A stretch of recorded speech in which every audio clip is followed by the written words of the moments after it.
اللہ کے حبیب صلی اللہ علیہ وسلم کی خدمت میں ایک شخص حاضر ہوا اور اس نے اذن جہاد طلب کیا. حضور میں جہاد پہ جانا چاہتا ہوں, مجھے اجازت مرحمت فرمائے. حضور نے فرمایا احیٌ والدا کا, کیا تیرے والدین زندہ ہیں؟ قالا نعم, عرض کی ہاں حضور میرے والدین زندہ ہیں. قالا ففیہما فجاہد, کہا جا ان کی خدمت کر, یہی تیرا جہاد ہے.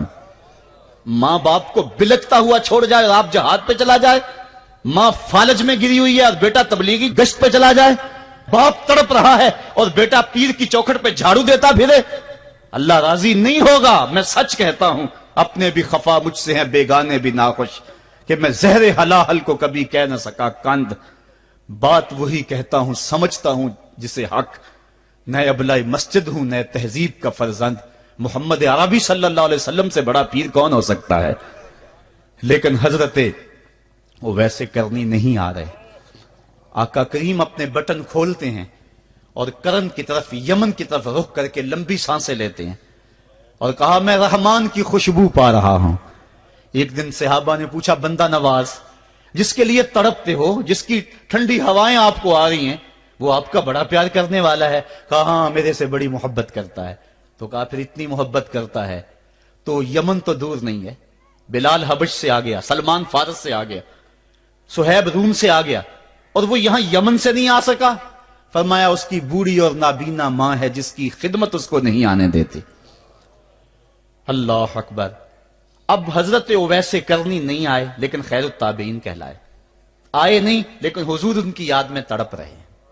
اللہ, بلکہ حضور نے فرمایا کہ کوئی جائے اویس بن عامر کو ملے, اور جب ملے تو اس کو کہنا میری امت کی بخشش کی دعا کرے. جو ماں باپ کی خدمت کرتا ہے اس سے ثابت ہوا اس کی دعائیں قبول ہوتی ہیں.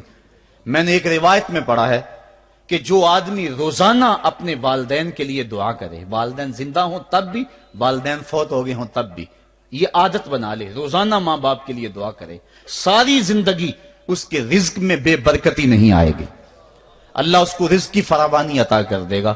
اور جو والدین کے لیے دعا نہیں کرتا اللہ تعالیٰ کی رحمتوں سے محروم ہو جاتا ہے. حضرت ابو ہریرہ رضی اللہ تعالیٰ عنہ جب بھی ہاتھ اٹھاتے تھے تو یہ دعا کرتے تھے, اللہم اغفر لابی ہریرہ ولأمی ولمن استغفر لہما, اے اللہ ابو ہریرہ کو بخش دے, حضرت ابو ہریرہ کی ماں کو بخش دے, اور قیامت تک جو ہم دونوں کے لیے بخشش کی دعا کرے اس کو بھی بخش دے. حضرت امام محمد بن سیرین ایک بزرگ ہوئے تابعی, جب بھی دعا کرتے تھے یہ دعا ضرور کرتے تھے, اے اللہ ابو ہریرہ کی بخشش کر دے. کسی نے کہا کہ تمہیں ابو ہریرہ رضی اللہ تعالیٰ نے ان کی ماں سے بڑی ہمدردی ہے.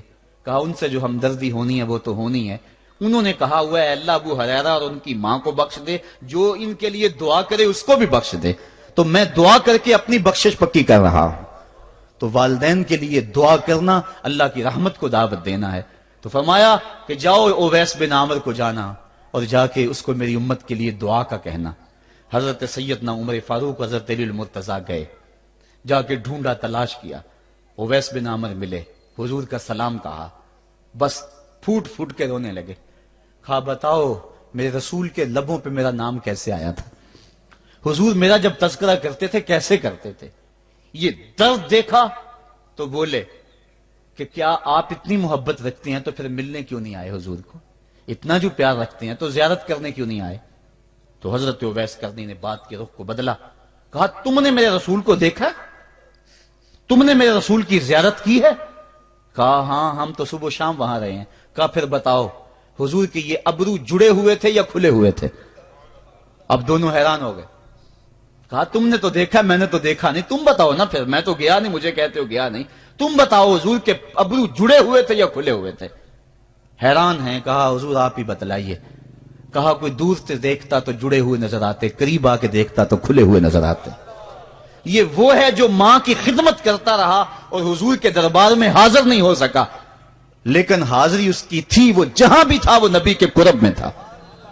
تو اس لیے ماں باپ کی خدمت اتنا بڑا وظیفہ ہے. حضرت بایزید بستامی کہتے ہیں میں نے حق معاف کروا لی اپنی ماں سے, کہ ماں تیرے حق ادا کروں یا اللہ کے حق ادا کروں, تو مجھے اپنے حق معاف کر دے, میں اللہ سے اپنے حق معاف کروا لیتا ہوں, اپنی اللہ کو راضی کر لیتا ہوں.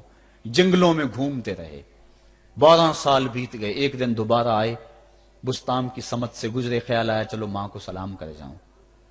تہجد کا وقت تھا، رات کا وقت تھا، دروازے پہ کھڑے رہ گئے کہ میری ماں سوئی ہوگی، میں نے کبھی کوئی خدمت نہیں کی ماں کی، تو اب اٹھا کے تکلیف کیوں دوں؟ ساری رات کھڑے رہے۔ جب تہجد کا وقت گزرا تو نالی سے پانی آیا، سمجھ گئے کہ میری ماں تہجد کے لیے اٹھی ہے، دروازے کے قریب ہو گئے تو ماں نے ہاتھ اٹھا لیے، کہا اللہ میرا بیٹا با یزید تیری طلب میں نکلا ہوا ہے، میں نے اسے اپنے حق معاف کر دیے، تو اس کو اپنا وصال عطا کر دے۔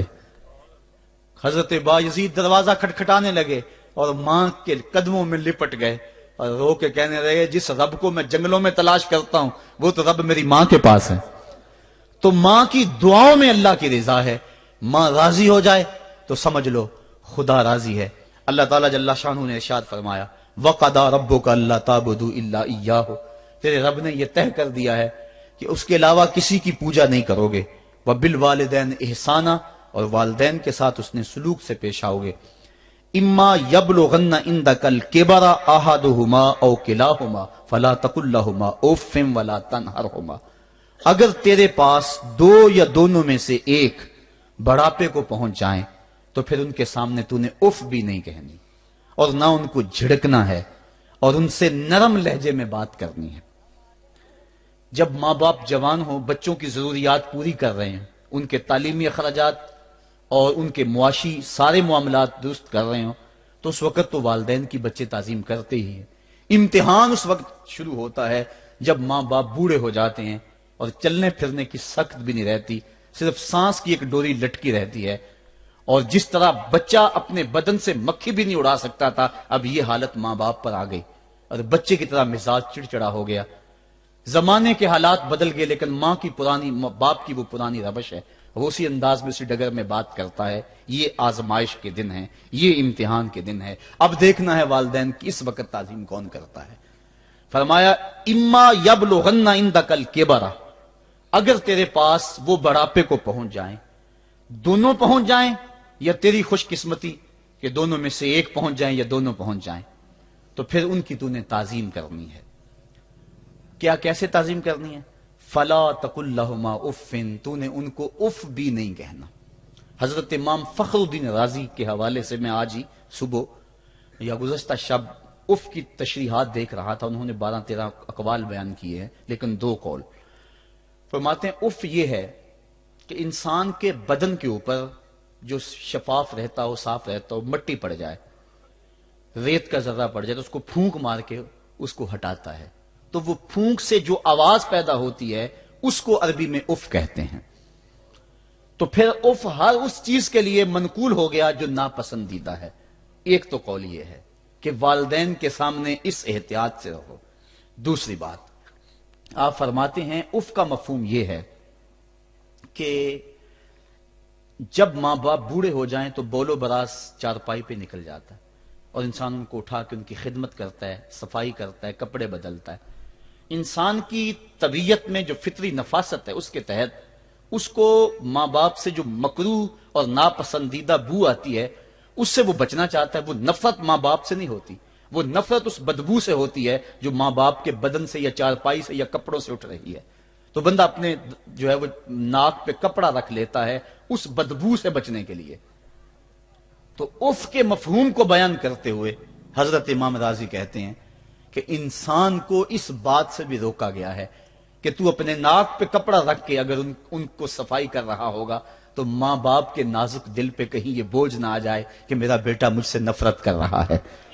اس لیے والدین کی تعظیم کا عالم یہ ہے کہ تو کھلے ناک سے ان کی خدمت کرے اور وہ بدبو سہتا رہے اور اپنے ناک کے اوپر کپڑا بھی نہ رکھے کہ تیرے ماں اور تیرے باپ کے دل کے اندر اتنا خلال اور ملال بھی پیدا نہ ہو۔ یہ ہے اف کا زمرہ۔ حضرت امام حسن رضی اللہ تعالیٰ عنہ نے ساری زندگی اپنی والدہ حضرت فاطمہ زہرا کے ساتھ بیٹھ کے کھانا نہیں کھایا تھا۔ ایک دن حضرت سیدہ فاطمہ نے فرمایا کہ بیٹا میرا جی چاہتا ہے کہ میرے ساتھ تم بیٹھ کے کھانا کھاؤ، لیکن تم نے کبھی بھی میرے ساتھ بیٹھ کے کھانا نہیں کھایا، کیا وجہ ہے اس کی؟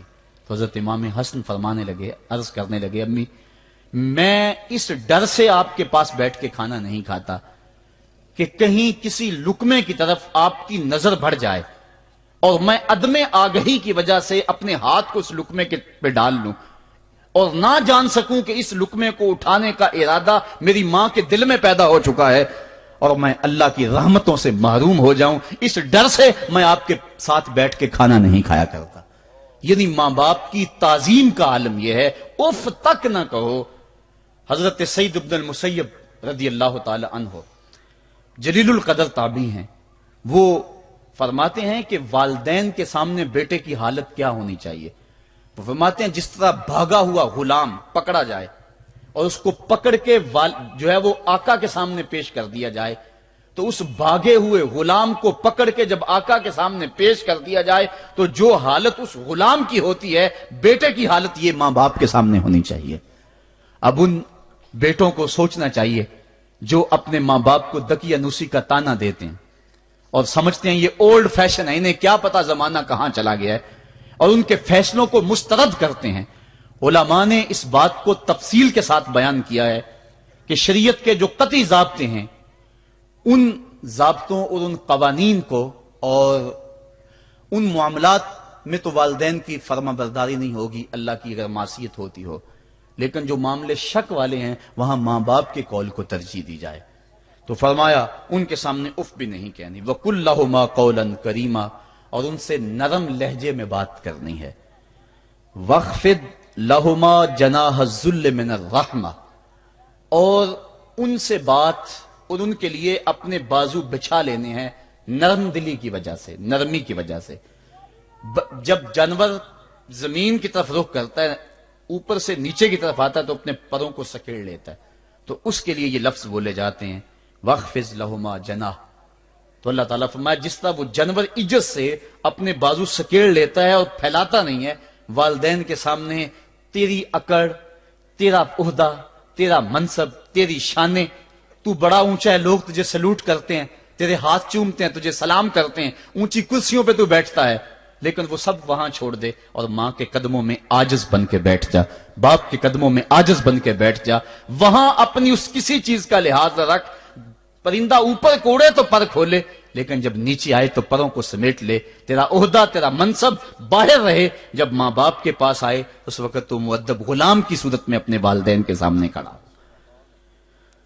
وَقُلْ رَبِّ ارْحَمْهُمَا كَمَا رَبَّيَانِي صَغِيرًا، اور اگلا حق یہ بیان فرمایا کہ اللہ کی بارگاہ میں عرض کر رہا ہے اللہ میری ماں پر بھی اور میرے باپ پر بھی